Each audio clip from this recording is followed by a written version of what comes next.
الله الله الله الله، عاد الملك الأرجنتيني من جديد ليونيل ميسي بهدف ولا أروع خارج منطقة الجزاء في المباراة المصيرية اليوم. منتخب التانجو الأرجنتيني أمام المكسيك.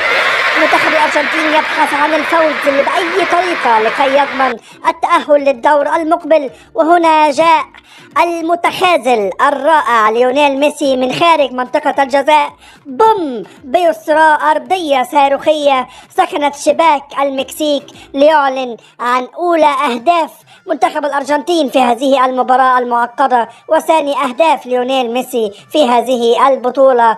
وإن شاء الله التوفيق لكل النجوم العالمية والعربية في قادم المباريات. دائما ما يمتعونا ليونيل ميسي من جديد يرد على كل المشككين.